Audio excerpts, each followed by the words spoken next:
Hey guys, welcome back to Larry TCG. Today, got a very exciting video. I got another top. I got a top 16 at our recent One Piece Online Regional, hosted by TAC Games, and I took Koala. Koala was a deck that I played at the start of the format. Obviously, I put out a video a little while ago and expressed that I was really excited for the leader. Had a lot of fun with it, and it was the first deck I played of the format, to be honest. And I sort of said, you know, I want to try and make it work if I can. Unfortunately, it was quite hard with some of the matchups that I was facing, and in hindsight, it was actually partly that, but also a bit of deck building as well. Last week, I played a Brisbane Regional in person. This one was online, but last week was in person. And one of my friends from locals, he actually came top 4 with Koala. Now, I think he was one of the first, or if not the first person to top with Koala in the English TCG meta. So I thought it was really, really interesting seeing his build and his inspiration. And I remember I had to verse him in top 16 and I was playing Bonnie last week. And I just remember being very impressed with what the deck was doing.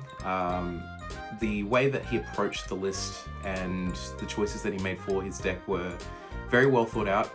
He had a lot of inspiration from the OCG, a lot of inspiration from a lot of lists that he's seen sort of floating around on X and online.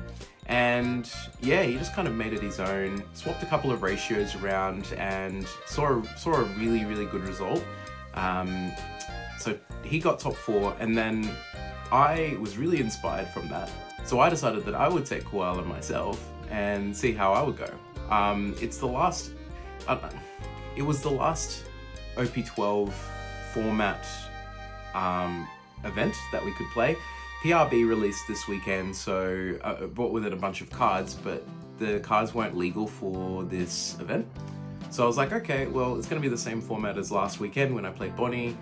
Why not just give it a go? PRB makes it a bit harder for Koala, I think, and then obviously moving into 13, I was like, it's going to be much, much harder for Koala. So this is probably the last opportunity that I could have to play Koala in, I guess, a regional setting or in like a big tournament setting. So I was like, why not?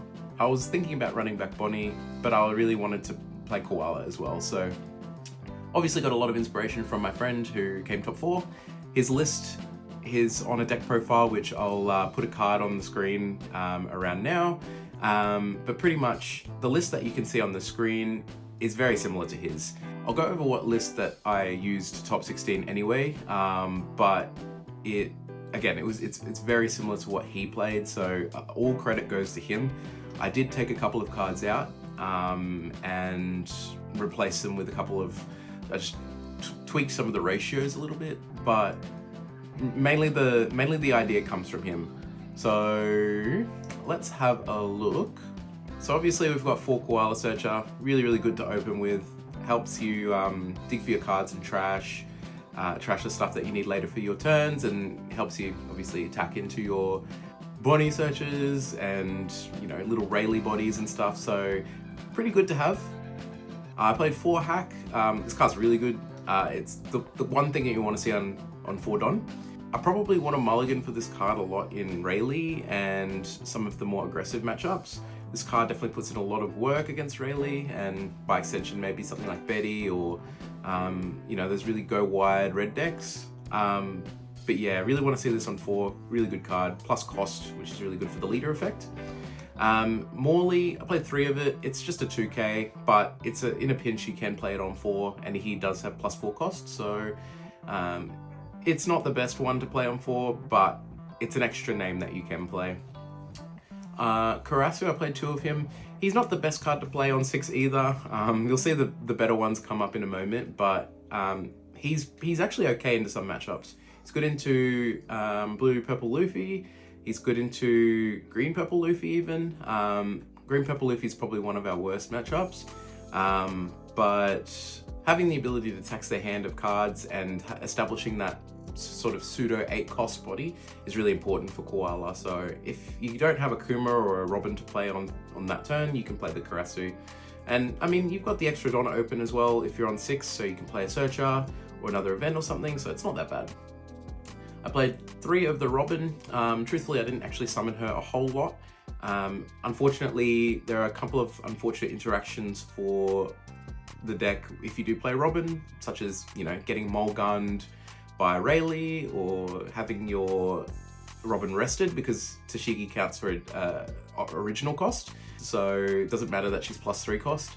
But I mean, she's really good as an option into the slower kind of decks like Bonnie and, you know, some of the other decks that you can play her against, or just having the blocker down. It's really, really good. Dragon, this is the all-star of the deck. 8 cost, 8k, summons back a 6 from the grave by botting 3 Rev Army cards. Just insane. Obviously want to play this all the time on 8 if you can. The only time you don't want to maybe is if Rayleigh is like running at you and you need to keep some Don up for your events, and maybe just heal off Kuma on an 8 Don. But almost always just want to play this if you can and revive something. Mini Gecko Moria, so it was really good. It doesn't need to summon something that's a Rev Army either, so you'll see a bunch of cards come up that you can just play, including Robin, who's not Rev Army. You can just play them. They come in active, and it's really good. 3 of the Karasu blocker. This card I infamously lost to in our top 16 game when I versed my friend last week playing Koala.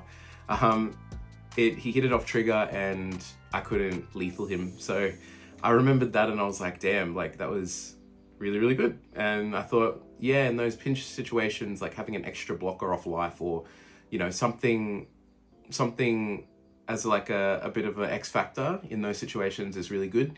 Obviously, he's not always going to be on your life, but he's searchable if you want to play him. He's a 1k and he's a Rev Army type card. So they're all good attributes to have. So I think bumping him up was really good. I think my friend Nelson played only 1 of this one and 2 of him, but I bumped these up, each of these Karasus. So really, really good. I played 4 of the Kuma, just a 2k, but he's also a body of life as well. I mean, you can play him on 4 Don. I probably wouldn't unless you have to. Against something like Rayleigh, you probably still want to play this just because you need to have something to fight back for the board. But he doesn't fulfill the plus cost, like the 8 cost requirement for your leader. So you definitely want to play one of these, or, you know, your Karasu or your, you know, bigger units. So not great to just play, but as a 2k and a trigger, really nice. Baby 5, 4 of this. Trigger just says draw 2 cards, which is so strong. Having her just in hand as well as a 2k is fine. So it's like serves the purpose as a 2k, but as a trigger, I pretty much almost always triggered her just because I wanted to dig for more cards. I never played her out, even though she's a 4/5 stat line like him. Luckily, I was never in a situation where I didn't have any of these to play or something. Yeah, I just opted to keep her in hand as a 2k. I think it's better. 4 of the Nami. This card is really strong. This card is a bit of a change too, I think. In my previous list, I played Sanji, the 5/6 from the Black Luffy structure deck. And truthfully, I just forgot that Nami existed and filled the same kind of role that Sanji did. My logic with the Sanji was that I could revive it off Dragon here, and because you control a 6 cost or higher, you're able to KO a 5. And I was like, oh, that's pretty good. Issue was he didn't have counter, and it was a bit situational to try and set him up. Like, you couldn't trash him for counter, nor could you really search for him because he's, you know, he's a straw hat and he doesn't have a trigger. So it's like, if I get him off life, I don't just want to play him because he's not an 8 cost, and also he's not, like, I need to already have something set up for him to get the pop. So it was actually really situational. But this Nami solves a lot of those problems. You get the trigger, which obviously activates the main, so you trash something with trigger to kill a 5, which kills pesky Tashigis, Cavendish, you know, anything that you can think of, even little blockers, 4 cost things, like really, really good. And it can take your opponent off guard because yes, you're a yellow deck, but you're not really a traditional yellow deck. They assume like Kumas and Dragons and these Rev Army bodies, but when they get hit with a Nami, or when they hit your life, they've summoned like a Cavendish or something, and then they attack your life and you hit an army trigger, it's so good. So definitely love this inclusion. Took the Sanji out, and yeah, really like that. For Kuma, obviously not going to say too much about him. He's one of the, with Dragon, he's probably the second all-star, if not probably the best card in the deck, honestly.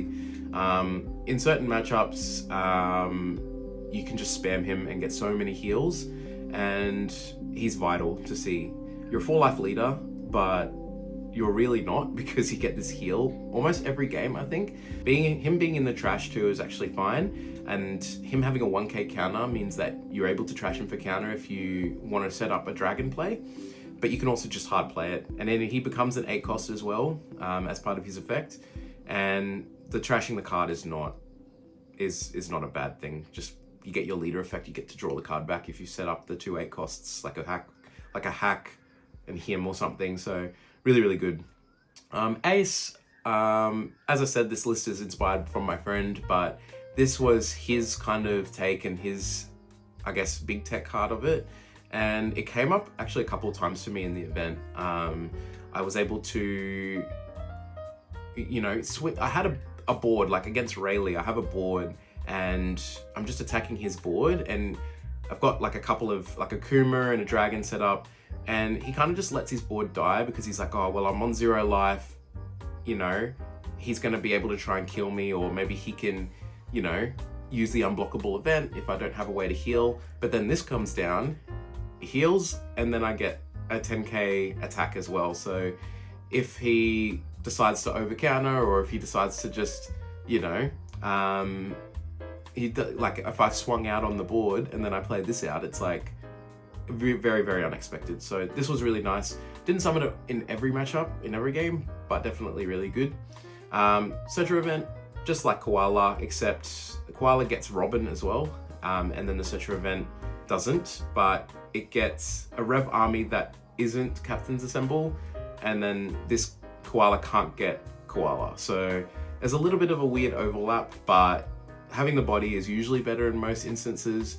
But this is actually fine in some aspects because it trashes itself as the event. So you add, but then you get to trash the 2 cards plus the event, so you get 3, and it really helps you fill that requirement for Dragon to be able to fill up your trash, so that's good.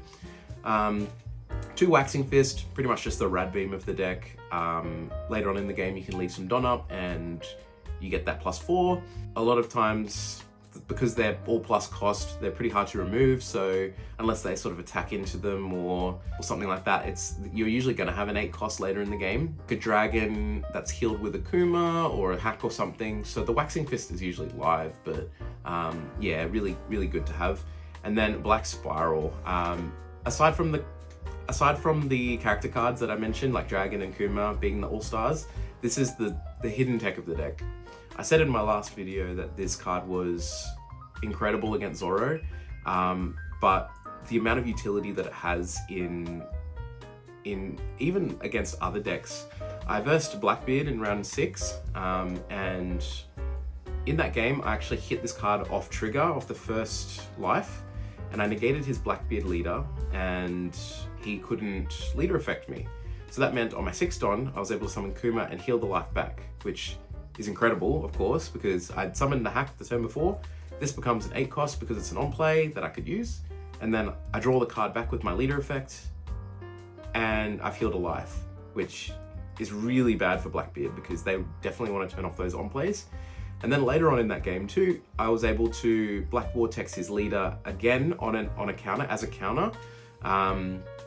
It doesn't have to nullify the attacking thing at that time, so he attacked me with a Burgess, but I'm able to Black Spiral the leader in that, and then just counter out of that attack or take the hit or whatever, and that meant that his leader was neg4 and it was negated.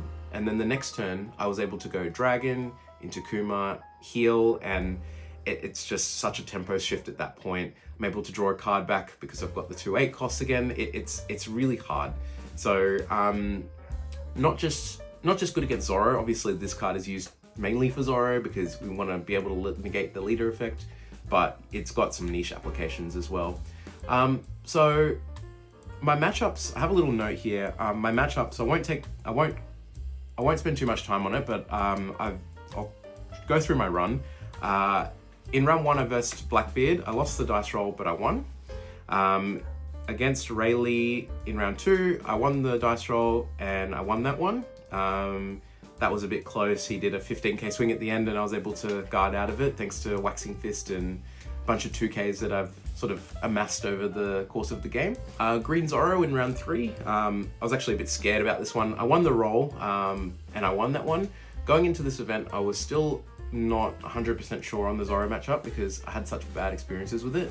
My friend Nelson, who topped last week, he told me that it's actually okay, and the deck is built in such a way that it has a way to mitigate some of Zorro's pressure, and I definitely understood after this round that it's not as bad as I thought.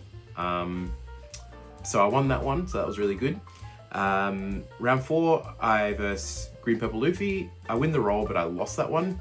It was actually quite close. I lost by about a 2k counter after he Deadman's gamed my 2-Don, and I couldn't Black Vortex his leader, or his whatever on the field, neg 4, so I kind of was out of counter there. It was very, very, very close though. He pretty much went all in on that turn. He went all in on that turn, so if he didn't kill me, then I was winning that next one, but that's fine. Went to round 5, I versed Green Zorro. I lost that roll, but I won the match. That was a pretty good one, actually. I was able to use Black Vortex really well. I got some Nami triggers to kill Cavendish. It felt really good in that game, actually, so that was nice. Blackbeard, that was I won the roll and I won that one. That was the one where I explained that I got the 2 Black Vortex interactions, and that made a very, very, very big difference in the end. I actually won with 5 life, so that was a bit crazy, but I think Blackbeard is probably a good matchup for Koala anyway. So I wasn't too scared, but that did help. And then Zorro, I versed again in round 7. I'd beaten 2 thus far, so I felt like I was understanding the matchup a bit more, but hitting that point in the tournament, you're 6-1. This person's obviously decent at the game if they're this far, so I was a little bit worried. It was a very close game. I won the roll on that one and I won, but yeah, I made a decision that I'm very glad that I did. I could have swung a 13k swing into his 5-card hand, but it turned out if I did, I would have lost because he had 4 2ks and a 1k. So I took an extra turn, I summoned a hack, and then I kept 4 Don up, so if I got Deadman gamed, I only lost 2 of the Don, and my hand had 2 Black Spirals in it. So I mathed it out, and even if he did rest 2 of my Don with that event, and attacked with all his stuff, the 4 Don that he rested for that would have been the 4k difference anyway, and I had an extra 2 Don for a Spiral, but in the end he didn't do that, and I ended up using Black Spiral twice on his leader right at the end when he all-in'd all his Don. And he did like a 13k swing, and I just Black Spiraled him twice and just pitched a 1k, and that was the game. And my last round, which was round 8, I versed Green Purple Luffy. I won the dice roll, but I lost. That ending was really crazy. My opponent had like 7 cards in hand, 1 life, 6 Don up, so it was not going to be easy. He had no blockers, and my field is like Dragon, Robin, Kuma, and Leader, and I'm on 0 life, so I can't take another turn. His field is like Sanji Pudding, and I know he searched the Rush Luffy, so I'm like, I'm dead next turn. I need to go for it. I swing 8, he gives me a Thunder Bagua. I swing another 8, he gives me a 2k 1k, so his hand is 4 cards. Yep, 4 cards. I swing 8 with Kuma, he takes that. I'm like, okay, I've got 9 Don left, I've got Robin and Leader left, so I go 6 with Lead. I wanted to poke and get a card out of his hand. He had 5 cards in hand, 4 Don up. I'm like, I'll poke, hopefully I get 2k or something out of his hand. He goes 1k, so he 1k counters it, and then I do a 15k swing with Robin. I'm like, please hit. And he goes, he's a 6k leader, of course, because it's Green Purple Luffy. And he goes Bagua to go to 10, Giant go to 14, and then zero cost event goes to 17 or whatever. And I'm like, yep, GG. So that was really crazy. Obviously very well played to him. Leaving all that done up, he's got a bunch of events. I can't, as black yellow, you can't really do anything about that. You just have to punch through it and hope that he doesn't have enough counter. But yeah, I was definitely losing that game if I went another turn. I could have healed with Dragon, but I didn't have another like event to back up the heal and sort of outlast all of the attacks. Like I had a Robin blocker, I could have healed, but it's like I didn't have a Black Spiral or something, like a Waxing Fist or something. So yeah, so that was my last round. I snuck in, got 14th, and yeah, really, really cool. I wanted to also say that I did a interview with Nelson, who came 4th last week at the regional with Koala earlier in the week. But since I've obviously topped now, I decided that I would do a little bit of a mix match. So I'm talking about my experience, but I also did the interview with Nelson, who talked about his experience. So I'm gonna add a little bit of our conversation onto this video. So please stick around. He has a lot of insightful words about how Koala plays, how he thinks about the deck, his matchups and stuff. So stick around and yeah, we'll hear what he has to say. But yeah, it was really, my final words, I really love this deck. Really glad I got a top with it. It was my favorite deck by far from OP12. Body was a lot of fun to play last week and I practiced a lot with it, but this is sort of my pet deck. Like, it was the deck that if I knew I could have topped realistically, like I would have played it earlier, I guess, but I hadn't solved it and it definitely felt like it wasn't one of the tier 1 decks. So I was obviously putting myself at a disadvantage if I did play it, which normally doesn't bother me, but because I hadn't gone to an event in a long time, I kind of wanted to play something a bit different and do my best. But I guess when I did top with Bonnie, it kind of lifted a weight off my shoulders. So I was like, why not try something a bit more fun? So it's just really ironic that two Australian people top with Koala in 2 separate weeks, like back to back. It's just so cool. You never really see this leader. So yeah, that's enough for me. Please enjoy the interview with Nelson now. Hey guys, welcome back to Larry TCG. Today I have the Koala Master himself, Nelson Guo. Hello. Hello. I am Nelson Guo indeed.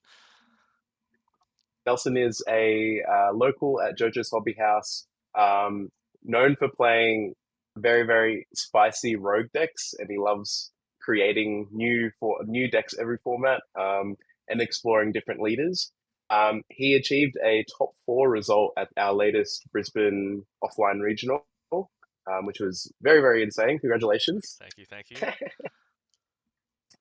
So we've just got him here today. Going to do a little bit of a interview, just a little chat and yap about just the deck and what went into the preparation. Please like and subscribe to the video if you like. Please like and subscribe to the channel if you like this kind of content. And yeah, I'm going to stop yapping and we'll get into it. My first question is, yeah, what were your thoughts and what were you thinking going into the day? What kind of prep were you doing? And yeah, tell us about it. Well, I guess I better introduce myself a little bit first and talk about what I was bringing in. So yeah, so I'm Nelson, and Mm. like you can, my other identities you can find me on is like Hados623. You might have seen me play League on Doomslayer623, or my original internet alias is nquad10. A bit of a long history of that one. Anyway, so I've been a big deck builder and for like my entire time span playing One Piece TCG ever since around OP05, and I've always been trying to play something that's like not entirely meta, mostly because I didn't resonate with any of the meta decks for pretty much the entire lifespan. I think the only deck that I really liked playing that was meta was RP Lore, and when I was playing that deck, I wasn't very good at it.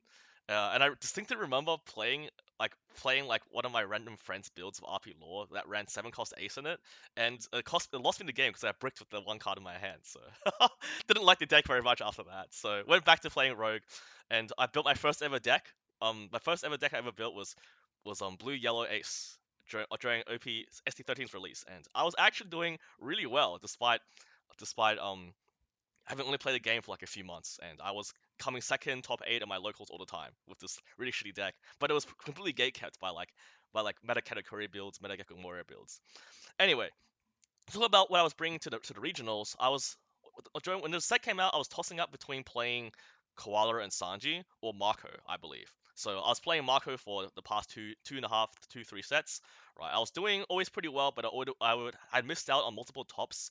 I came 65th and 69th in 2 back-to-back regionals with it, and it was pretty possible to play it back then. And I think it was probably the best time. But now, like, if your deck doesn't have a solution to deal with Zoro and a bunch of green and steady decks, it's like pretty hard. I think after UP Luffy's pseudo ban or like soft nerf or whatever, people were really trying to experiment with different things. So it was really hard to actually make a right meta call. The thing about Koala was I was actually thinking it was a deck everyone was hyping up on release, right? And then it sort of fell flat to people's expectations when it didn't really perform on release, right? So I didn't really give it much thought either. I was playing UP Sanji initially, but I was seeing a few lists pop up, in Europe and Japan with like the 5 cost Nami stuff and the whole removal aspect, leading not fully Rebel Army and having some of like the best yellow cards as well, which no one had really considered for some reason. And people didn't consider that a lot of black cards that was run in Koala also had triggers, which synergizes with the whole trigger aspect game plan of Koala. Right. So when I actually tried that build for myself, I was like really surprised at how good it was. I was thinking, oh, it's unplayable into Green Zoro. Like Green Zoro rests anything that's original cost. Oh, it's unplayable into Bonnie. Oh, it's unplayable into this and that and this and that. It's unplayable into this aggro. Right. So you're a full life leader that heals like much later. Right. All these like thoughts I had in my mind. Oh, it's unplayable here and there. But when you actually play it, it's like there's actually a win angle in almost every matchup.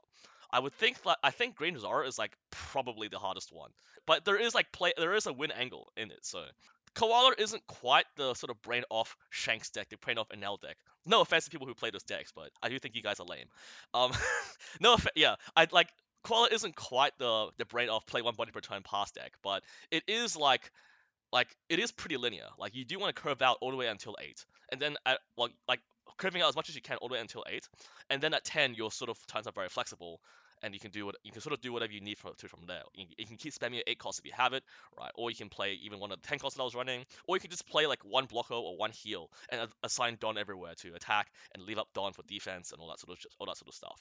But the linear aspect of it, like, makes a lot less mentally taxing. Your mental stacks aren't as drained when you're playing a deck like this. 17 games over the thing, or potentially just 9 if you don't make. If you, even just 9 games is like a lot if you don't make top card or whatever.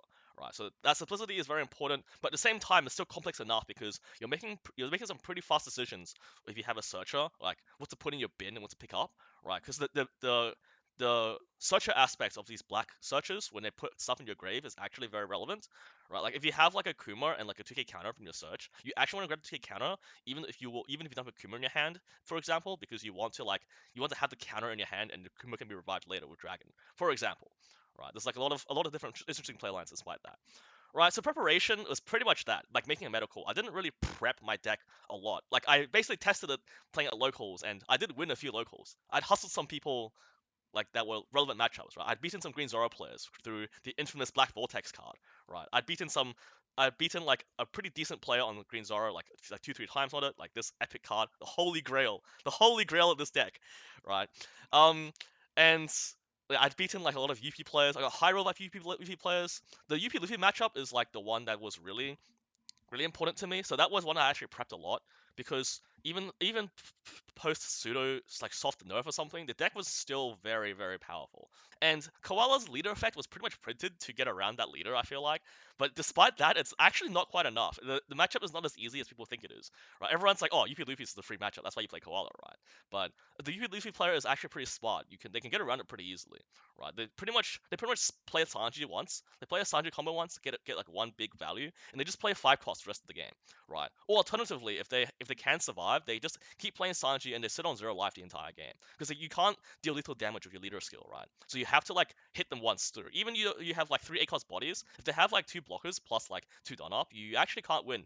And you're getting hit with like multiple 9Ks on defense every single turn. So it can be pretty stressful. I would still say the matchup is favorable despite that. So I made sure to really prep against UP Luffy walking into the regional. Like I went to like I didn't have many players to play with. So a lot of times I'm just at home playing the sim at like 1, 2 a.m. for like 3 hours sometimes because I'm a degenerate, right? And I don't even play ranked. I just specifically pick the matchup that I really need to like practice with. I just refreshed the sim page until I find UP Luffy players and just play that matchup like 10, 11 times, right? And even if they're bad players, right? Like sometimes you can even lose to someone who you consider to be a bad player in a sim, and that's like a problem. That's like a big red flag signal for deck building purposes. It's like, oh, if I can't beat someone that's like not fantastic piloting like a really meta deck with my deck building, it's like like maybe my playline was wrong or something like didn't work out, or maybe a deck doesn't function into it and you just have to dodge it or something, right?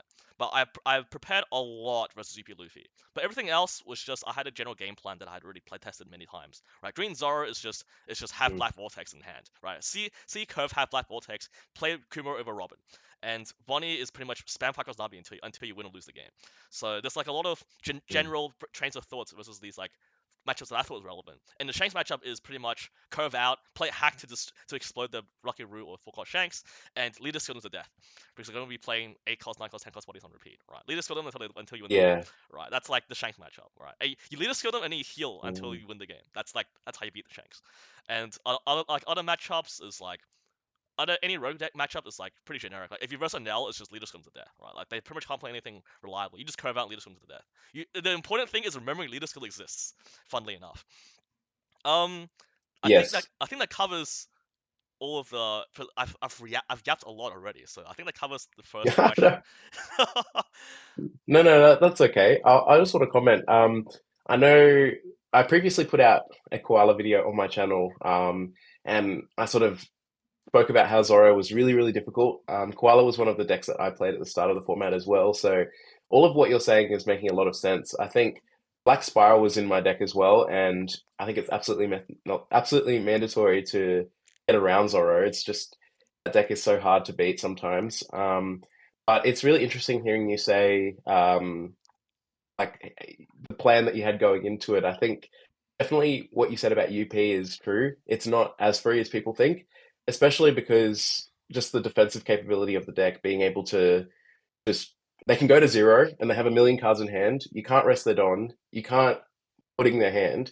So it's like it's really, really tricky. Yeah, But some of the choices that you've made in your deck, like Five Cost Nami and Katakuri and stuff, can buy you some extra time. I know that the Nami is really good to pop their Nami blocker, mm, and just a couple of other interactions, including Robin to sort of scam 2 cards out of their hand and stuff. So, but yeah, look, we'll jump on to matchups now. Just a little segue. So, obviously you came fourth, so you played a lot of One Piece yeah. on Saturday. Um, being that this format's quite a jungle, were you expecting to run into a big variety of decks? Were you expecting to get the run that you did? Can you talk us through your run? I'll put it on the screen as well, Yes. Okay. Okay. in post. But yeah, if you've got a list there or if you've Yeah, got I some do have notes, I just have a list on my go ahead. phone about the Yeah, list matchups I played. But speaking about matchups, yeah, when I was walking into it, honestly, I was pretty pessimistic walking into this regional, which is why I just played Koala. Right? We talked about already that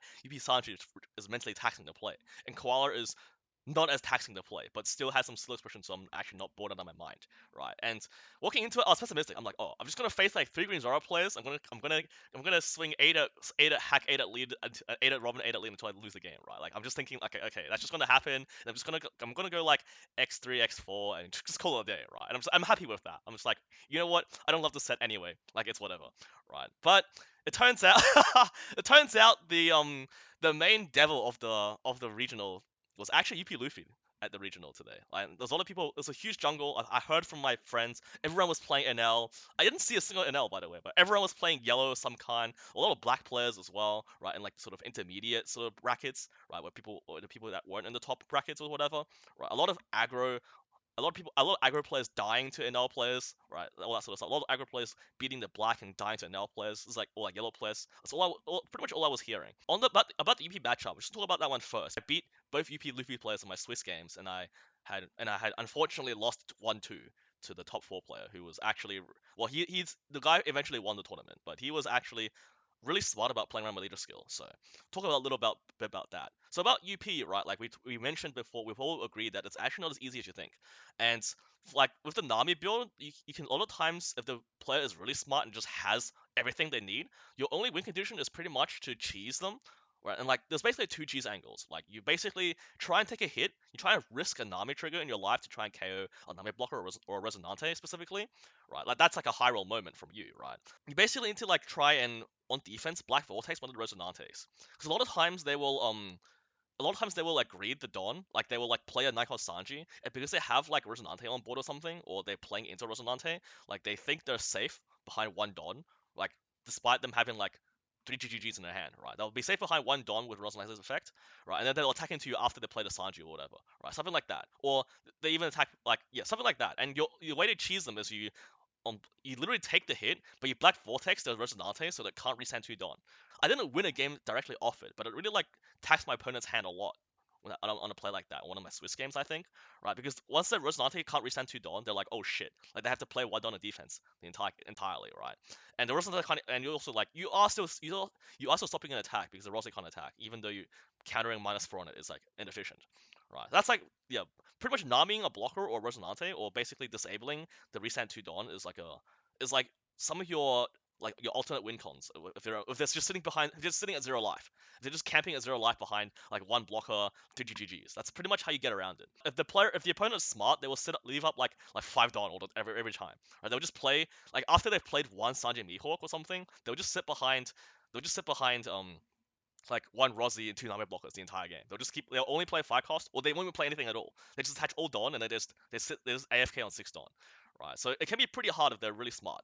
But ideally you don't get into that position in the first place, right? And to disincentivize them playing Mihawk, you have to play the Robin blocker over the Kuma, right? Because the Robin blocker, it feels bad to trash 2 cards from their hand because they draw the card back immediately. But you are still ditching like 2 cards that they would have GGG'd out of otherwise. And more importantly, the Robin blocker is a 9 cost permanently, whereas Kuma becomes a 6 after 1 turn, right? And the Kuma becoming a 6 after 1 turn is really massive because they're going to try and Sanji Mihawk it off the board. And when they flip your Kuma into the bottom of your deck, and they have 2 big bodies, like the tempo shift is like so insane that you can't really catch up from that position. That's actually how I lost game 1 in the top 4 game. But most of the time against UP Luffy, you pretty much if you just search like your early turns you're just searching, and if you don't have searches you just want to attack the leader, like obviously, right? But it's like actually swinging 8 at leader you want to take first, even though Koala has the second curve, like you actually want to take first from them because their deck going first is just so overpowered.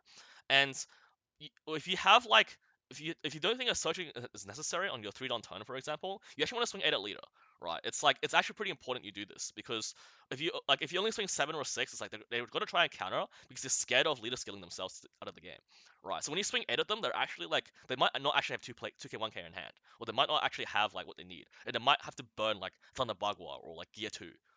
One of my opponents did that. They actually burned Gear 2 on the 2 Dawn turn because they were scared of like going down too low too quickly, right? Because I swung 8 at leader.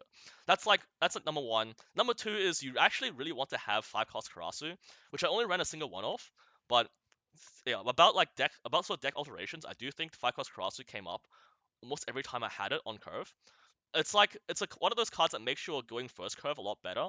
Like for me personally, I ran Nami because I think Nami is overall more valuable going first. Like it fills up that going first curve really well. You can usually remove a high value 4 cost body that they play. Like whether you're versing Shanks, whether you're versing Bonnie, whether you're versing Calgara, which came up a lot, right? Like 5 cost Nami on curve just like explodes whatever they play, right?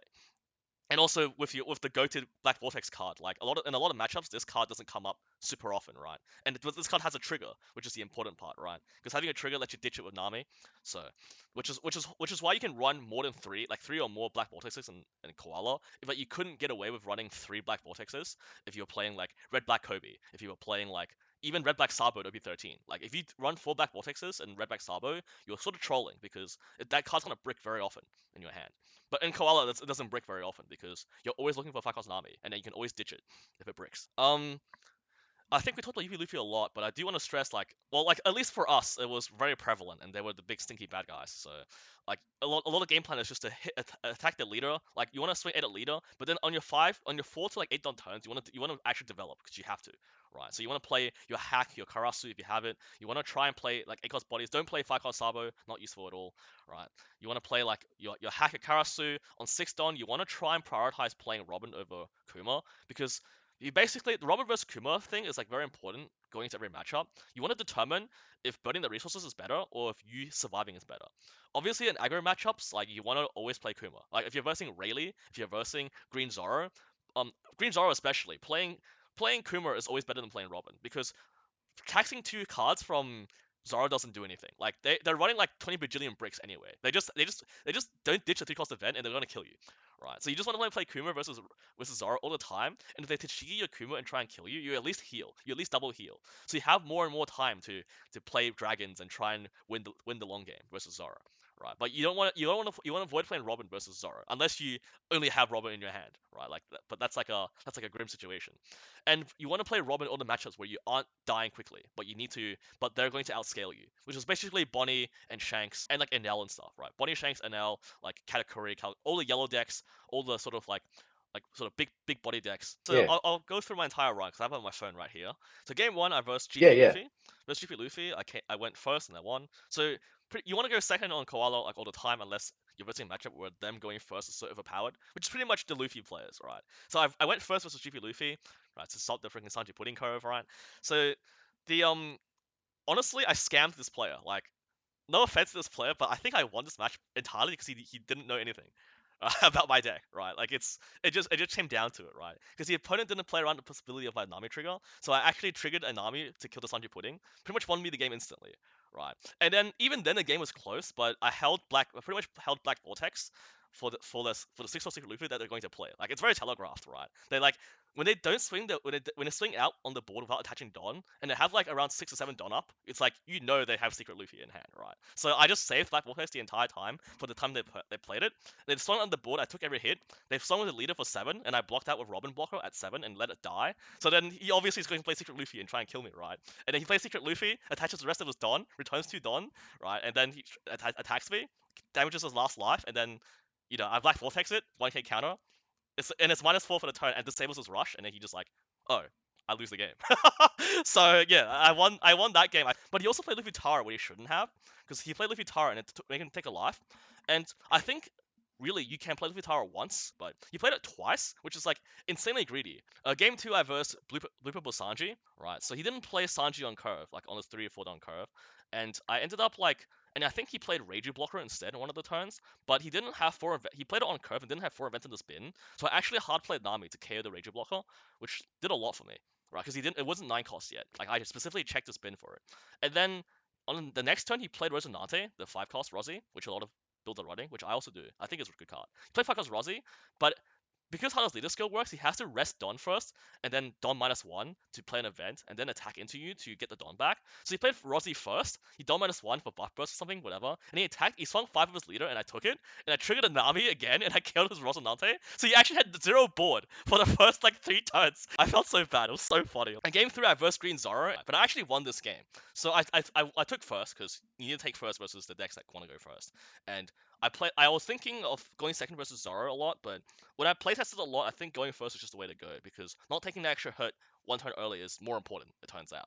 So in this match, I think I made the note. I said the opponent only had 1 Tashigi, which is pretty huge. I think with Green Zoro sees 2, 3 Tashigis, you pretty much lose the game on the spot no matter what. It's really hard to recover, right? So you only played 1 Tashigi, and then I think they played Mihawk once, but they didn't play another Tashigi alongside with it or something. So they played 1 Tashigi, and I think the Tashigi also died to a Nami trigger. Like it wasn't like you got to swing with it, but it lost. Like I didn't have to attack into it because while my last life or something was Nami trigger, so that really that definitely helped me out. So I won the Green Zoro game, but honestly, you need a lot of things to go your way to win that matchup. Like they need to not curve out every single turn. They need to only have like 1 or 2 Tashigis max. And if they have 2 Tashigis, you pretty much need to have a Nami response or some sort of way to remove it that turn, right? It's not easy for sure. And like if you have to like hard play Nami to KO the Tashigi, it's like a really bad feeling. But like sometimes you might need to like, for example, I've once won a game by playing Nami to KO Tashigi, and then they play another Tashigi and they rest your Nami, and I actually Black Vortex to save the Nami because it's actually like it's kind of worth it, right? It's a pretty great matchup, but things have to go your way for to win that one. And thankfully I won that, or won the Green Zoro game.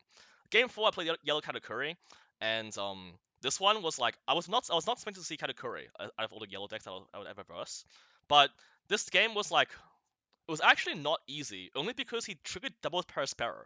from his like top 2 lives or something. And that like made the game like really hard. The game was pretty close because double parry Sparrow Trigger, but despite the high roll, I still won. So Koala really is like an anti-yellow deck. Game 5, I beat UP Luffy. So this one I had to go second, but so the this one I think had a bit of play errors from my opponent. He tried to God Thread my hack, which obviously can't happen because it's A cost. Right, so he wasted the God Thread turn. Either pretty lucky or opponent misplays, like whatever you took it up to. I won that game pretty easily, thankfully. Right. And then game 6, I versus Rayleigh. This one's pretty hard actually. The Rayleigh matchup is very dice roll dependent, I would say. Like going second is so important. So thankfully I took second, which is how I think a big reason how I won this matchup against Rayleigh. So against Rayleigh, your entire game plan is to see hack. You don't even care about playing Robin. You don't care about playing Kuma. Like playing Kuma is good, obviously, but hack is actually more important than Kuma in this matchup, right? Because you just want to explode anything they play. Like that doesn't matter. You want to explode the full cost Luffy and anything else they play, right? You just keep playing hack. There's nothing to talk about. And also you do not leader skill Rayleigh this matchup. You just want to starve him to death. So if you place Luffy into something, you pretend you don't know your leader skill exists, right? Okay, and by the way, the leader skill isn't optional. It is a you may, so you do not have to leader skill it if it can trigger, right? And then game 7, I versus UP Luffy again, and then game 8, I've talked a lot, so I apologize, but I like to yap. So game 8, I versus Green Zoro again. And unfortunately, this is the game where I got completely sacked. It was like not even close. He played double Tashigi, Mihawk, like I died of a 9 turn. Like, what do you want me to do, right? Like, it was not even remotely close, and I just died really fast. Like, there's nothing to talk about. He swung 8 9 9 at boy 9 at leader, 9 at boy 9 at leader, had double resend event. Like, well, I go yeah, nothing to talk about really. It is a hard matchup. It is what it Sounds like is. my experience. Yeah, It sounds like my experience against Zoro. It's just it is yeah, what it is, right? When it happens, you can't do a whole lot. yeah, All right. of course. And then game 9, I versus Calgara, and this is like pretty hard actually. But like I was able to KO his 5 cost Calgara with my Nami that I hard played, and I ended up like Dragon Namiing something else off the board. But his 6 cost was like sticking. His 6 cost Calgara was sticking for like eternity. I do think not playing Holy is good versus Koala because like the action because you want to use all your life to cheat up bodies. So it's like really risky to play just a 5k body and damage yourself for like no reason. There's a time where I couldn't join to block or Akuma out, so I had to like I had to play for like either a 10 cost ace heal or I had to go for like lethal, which wasn't guaranteed. And on the turn before, he had played 6 cost Kuma and he pitched a 2k to heal. So I'm like either this guy like if you pitch a 2k to heal, it means you're probably not scared of dying, or it means your entire hand is all counter, right? So I reasoned based on that I couldn't lethal him, so I went to like clear his board, and he countered out of every single attack. And I played Thankos Ace and gained a life, and then went 10 into 6, and then he countered out of it still because he had like the Elf Thor plus like double 2k or something. Like he had his hand was actually Elf Thor in like 5 2ks. Like it's ridiculous. He ended up beating me there like at game 9, but which was pretty unfortunate because I was scared I was going to make top 16. But since I had won the first 7 games consecutively, actually made it in pretty comfortably. And the Calgara player also thanked me, saying that like, oh, if he hadn't beaten me, he wouldn't have made top 16 because he was his like his opponents were like not like his opponent win rate was not very good or something. So he needed the win to make top 16, whereas I didn't. So lost the Calgara game, but I will have to say it was very very very close. And brings us to top cut. So top 16 game 1, I versed our legendary Leroy, the person right here.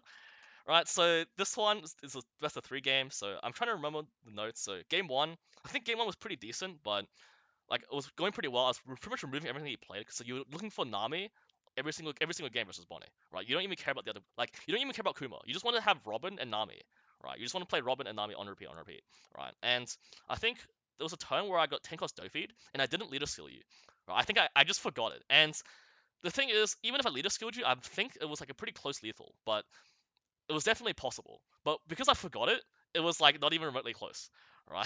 Like there was just That yeah, moment was so funny because like I played it and then I paused. Like you know how the sim gives you yeah. prompts to use the leader effect. I like paused. I was like, "All good." You're like, "Yeah." I'm like, "Okay." Like, Yeah, and then I just you moved played on. Tokyo Story and you said like Sun History, and then you're like, and then you just like passed, and I'm just like, I don't know.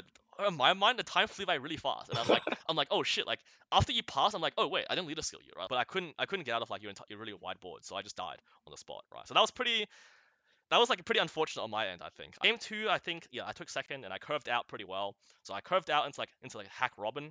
The Robin like really starved you, and then I think I played Dragon Robin as well the next turn because I had one in my grave from like a search or something.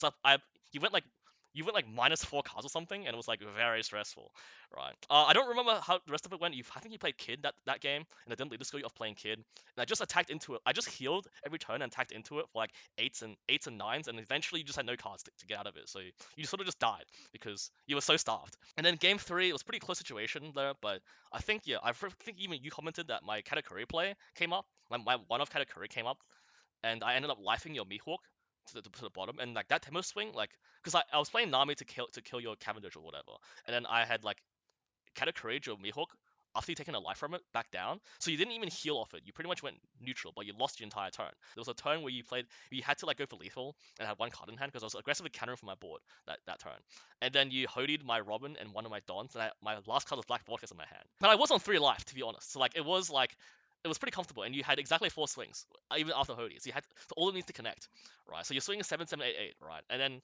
yeah, you hoodied me, so I had a brick in hand, despite instead of 2k counter, like 4k counter. Then my first life was a baby 5 trigger.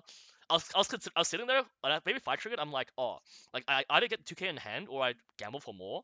But like I see that you want to swing for 7, like 7, 7, 8, 8, right? So I have to gamble for more there. So I baby 5 triggered, and I drew into a 2k and a brick. So I actually went neutral anyway. Right, but because I had 3 cards in hand, you were like, I remember your emotion, your face was like, like you're like, oh, like now like the 7k swing on the leader is really dicey now, right? You're like, oh, all right. So then you swung with 7th leader again and went through, and I'm like, yeah, it's gonna go through, right? And then I looked into the crossed block, and I'm like laughing there, bro. I'm like, god damn, like it really comes down to this. So unfortunate to Larry though, you lost to a trigger in 2025, in quarter 4 2025. But the thing is, my last life was also 1k counter, and because he's swinging 7, 7, 8, 8, if I didn't trigger the crossed blocker or was generic 1k, like I can get out of the final 8k swing, right? So it was still pretty iffy, right? Like I just needed 4k counter in 3 cards, which is not super easy, but also like not super unrealistic either. Definitely a very close game, and he definitely had to go for lethal in that position because he definitely wasn't surviving another turn. I had like my board was so wide, right? That's what Koala does. So that was the game versus Bonnie. Yeah, top 8 game was Blackbeard, and that was I always thought it was a free win, so I didn't practice this very much. Like the thing is, when I played Blackbeard against the Sim, it was always like a free win. Like I never struggled, so I wasn't really sure like how it would go. Like versus a real human player, like a real human top 8 player or whatever. This game, right? So I went 2-0, I 2-0'd him. So the first game, I remember like every time I would cheese a Blackbeard player on the sim, it was always through Black Vortex because the Black Vortex has 2 main targets. So the things you need to know about Koala vs Blackbeard is there's 4 things. One, your Black Vortex has 2 useful interactions. You can disable the Burgess's passive, and you can disable the leader skill. Right. The leader skill is the most important one, and the Burgess passive is second. Right. A lot of Blackbeard players like the leader skill at the end of the turn because they want to like search everything, they draw everything, they want to attack first, and then they want to like see if something happens, and then they draw into something else, and then like, oh, I don't need this at this point now, and then lead this to the end, right? That makes the most sense for most Blackbeard players, I think, right? So a lot of Blackbeard players are lead at the end of the turn, so they're going to attack first, right? That's just like good sequencing 101. Generally, right? So he attacked with his. I remember that game. I specifically played hack on like my 5 down turn, and I had another hack in hand. And also in this match, I want to see hack a lot. Like not because it explodes anything, because hack doesn't do anything in terms of like KO, but it's because it's your cheapest 8 cost body. You just want to see hack on repeat versus Blackbeard for the opposite reason of why I want to see it on repeat versus Rayleigh. Because it is your cheapest 8 cost body. Because they cannot remove it, basically. You want to poke them to death with 5s. Like, because swinging any harder than 5 versus Blackbeard is not relevant. They're gonna have the 2k if they have it. Because they have a stage, right? You only want to play Hack and Robin in that matchup and nothing else. Right? You just want to spam Hack, Robin, Hack, Robin, Hack, Robin. And Robin probably won't resolve either. Right? So Robin's also a 9 cost body, so it's like you need to have double Augur. You need to have double Augur Teach. Like double Augur and Jackbeard. It is really hard for them to see that to have all of that on the board before they're like so hand taxed, right? So 5 Don I played Hack, and then 7 Don I played Hack again, right? And then I remember actually having the Robin in my hand, but I had Hack and Black Vortex, so I wanted to try to cheese him, right? So I played Hack and I attacked with Leader to draw a card, and I passed, right? And then God behold, he swings with his Burgess first, like against my Leader, like he does his Blackbeard shenanigans, and he swings with Burgess first, right? And then I said no blocker, and I said I Black Vortex your Leader to disable your Leader skill, and minus 4k, and I took the hit, right? And then he's like, and then the entire crowd went, "Oh, the Blackbeard got Blackbearded!" Like I had like a huge audience behind. Why wasn't that game streamed, man? The moment was so hype. Like everyone was screaming their minds off. I think that was like the highlight of the entire weekend. Me Black vortexing the Blackbeard. It was so good. And the best part is that he had nothing to do that turn, so he actually attached 3 Don on his leader and swung at my leader again, right? And the thing is, I actually forgot that my vortex had -4k, so I actually counted. I counted out of his quote unquote 8k swing. But as I was countering, I remember, oh wait a minute, you actually can't do that because your leader is -4k. And then he played like Kuzan or something and passed. When he played Kuzan, the thing is, the other 2 things about Koala you need to know is that your leader skill triggers off 5-cost Kuzan. Because when Kuzan brings back a body from the trash, it counts as playing a character from a character effect, right? So when that happens and he took a life, like he pretty much conceded on the spot. He's like, oh, like I'm about to die, right? Right, I easily win game 1 after my dragon resolves, right? So that was a pretty cinematic game, right? And then game two. I actually had Black Vortex again, but I saved 2 Don every single turn. But he playing around it, he was like so scared. Like I could see it in his mind. He was like stressing every turn because I would save 2 Don up every single turn, and he would be stressed. Like he was just like, oh my goodness. Like he didn't know what was gonna happen. So I actually saw all 4 hacks. Like I played hack every single turn and had 2 Don up, and he didn't fall for it. He played his 5-cost Kuzan once, and he didn't activate the main ability the entire game. His game plan was to play 5-cost Kuzan on a 6 Don turn, and then he would not even attack with it until this 10 Don turn, where he plays 10-cost Teach. I would leader skill him to take a life, and then he would swing with his Kuzan, and then he would activate the effect, so that he wouldn't lose the second life because the Koala leader skill is once per turn. Right, that's what he did that like game 2. Right, but despite that, it was like too slow. Right, because I just poked him every time before that. I was poking him with 3/5s. I would just go 5 of hack, 5 of hack, 5 of leader drawing a card, and then I played Robin. Right, I think my board was like 3 hacks and 2 Robins by the end, but he would keep starting my Robin. Right, so he played 2 10-cost teachers that game, and he sat on like 1 life or 0. But I just played hack and Robin, and I just swung every single turn, and I would leave up 2 Don for defense every single game, and you just chip him out to death. Turns out the matchup is still easy peasy if he plays around Vortex correctly.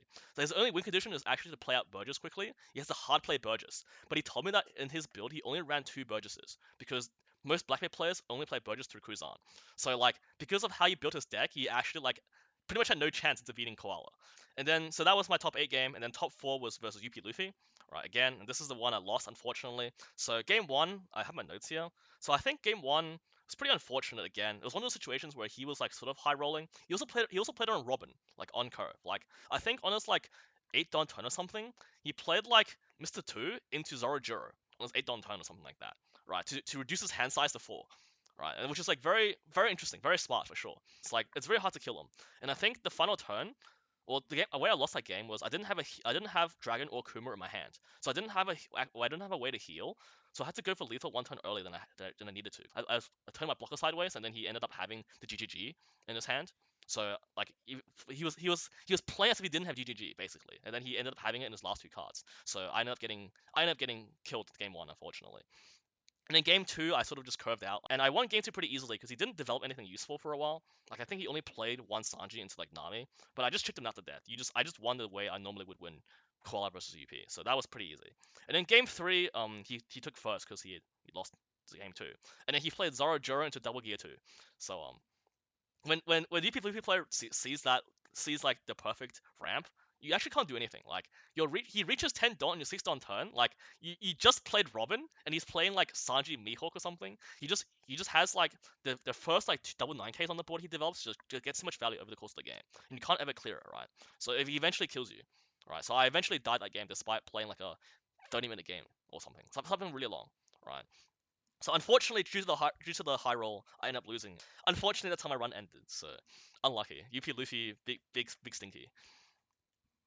4 is still insane. And I mean, yeah, you had to verse a lot of UP, and you had to think on the fly, and you had a lot of really unique situations that you had to deal with. I guess not having hacks in the Rayleigh matchup, not being able to heal when you want, having to go for game early, having to make reads on what your opponent has. You said, powdering out of that swing so you don't get puddinged, or bits and pieces like that. And it goes to show that you have done the practice and that you've Yes, yes. encountered a lot of different situations on the sim. So it's really good. How do you think Koala is in OP13? I think um, my personal experience, I haven't played into a lot of the OP13 leaders. I know Koala has a very unique leader effect, but I mean, going into an Emu, Ace, Zorro, Roger kind of format, it's gonna be a lot of really really aggressive and Yeah, high it's pretty efficient like decks with high efficiency. it's Yeah, pretty tough. Like what do you think? as for 12.5, the bower is not bad. The 5/7 bower from PRB is not terrible because it's kind of like Nami thing. It has a trigger, so even though it's a brick, if you're running the Nami build still, you can actually always pitch it. And it's the card that like helps you win the Zora matchup. Like the Zora matchup became a lot better in PRB because the bower card exists and it stuns the leader, right? But it goes card -1, which is very annoying. And not just card -1, it goes card -1 and it has to be a trigger as well. So you actually need to build more triggers in your deck if you want to use both Nami and boa. But I think just adding the two boas into your deck over some other generic card is like a lot better, which probably means you can't run Tenko's Ace or Katakuri anymore. So I think boa is too important to run because it is very useful in other matchups too, right? Stunning a leader, stunning a big body, right? Pretty nice. You can also even go down in Black Vortex ratios if you want, because it kind of does the same function versus Green Zoro. But Black Vortex is like comes up so often, I don't know if I want to ever go down in that card in 12.5. But as for 13, I think Koala's only good matchup is actually Emu, funnily enough, because every time they play 5 Elders, you're leader skilling them, so they're sitting on 0 life the entire game, and they're already like low on life size. And ideally, you should already have like Dragon Kuma or Dragon Robin on board to have tax their hand size. So even though they're playing 2 blockers that are card neutral, you can at least like constantly threaten them. And you are healing every turn, so they can't easily kill you. Every time they attack you with 5 Elders, you can Black Vortex the Jupiter to negate the plus 2k effect on the board. So then their attack becomes like, the whole board becomes 2k less, so then you don't have to deal with any other attacks, basically. Right? It's pretty interesting tech, like I would say. Like that. So I think Emu is like actually only your only real solid matchup. Because against Ace, I have like a screenshot where I versed an Ace player and he had 4 10 beards on board. And he and it's like I have my entire board is Dragon Kuma, Dragon Robin, Dragon, and he has 4k blockers. It's like, what? You're telling me that 4 of my dragons is blocked by 4 10 new gates, and my leader can like only my leader can realistically swing. Like what is this? Like he's sitting on 0 life, right? But if he's smart, he uses the ACOS event, because when he plays the ACOS event to play a 10 beard, you can leader skill him, right? But if he's smart, he damages himself with the event so that you can't take his last life with your leader skill anyway, and he gets the plus 2k buff from his leader. So it's like Koala vs Ace is like unplayable. Like if he has 10 the 10 cost blocker, you can't do anything, right? If he has multiple, you can't do anything, right? And he plays Roger later, and it's like, oh my god, it's so stupid, right? And then I haven't tested it with like against the Roger leader. I haven't tested it versus like Sabo or whatever. But like Green Zoro is getting like a massive buff in 13 with the freaking 6 cost lore card. I don't see Koala being very playable. And also the new secret Sabo, the quote unquote support in OP13 for Rev Army is the secret Sabo. It's only really good in the Sabo leader. I don't have a lot of hopes for this leader in 13, but I do have some hope for 12.5. Yeah, fair enough. Yeah, I guess formats change quite quickly, and it's you got to cash in when the leader's good and when the format suits it. And I mean, in the future, who knows? But um, look, thank you so much for going through all of this today. We'll just wrap up. Do you have any shout outs? Anyone you want to thank? Yeah, well, shout outs to you, big sir, you big boss Leroy, like for the shout outs for hosting this thing, for making it happen, for gracefully listening to my trigger. Joking. Um, shout outs to Joseph, I guess, for his other video that we made at the local store. Well, I was fumbling a fair bit, but on camera. But alas, it is what it is. I love the guy. He's a pretty cool guy. I'll Yeah. I'll link that video in the description, by the Yeah, way. I'll put a little card as well. he was supporting me a lot at the event itself when I was in Top Cut. So big shout out to anyone who stayed around, and One Piece scene overall. Shout out to Ian Zong, if you know him. He got me into this game in the first place. I joined the game with him around OP5 when Sakazuki was really meta, and he let me his RP Luffy deck, and I was just I remember beating a Sakazuki player. That was pretty good. So yeah, shout out to Ian for bringing me into this game, I guess, and yeah, letting me achieve my rogue dream of finally topping an event with a rogue deck. So I'm really stoked, seriously. Cool. Well, thank you so much for joining me, and don't forget to like and subscribe Of to course. me, Larry TCG. Yeah, so Larry, Yeah, thank you so much. I thank you so appreciate it. much. Thank you so much, everybody. We'll see you around.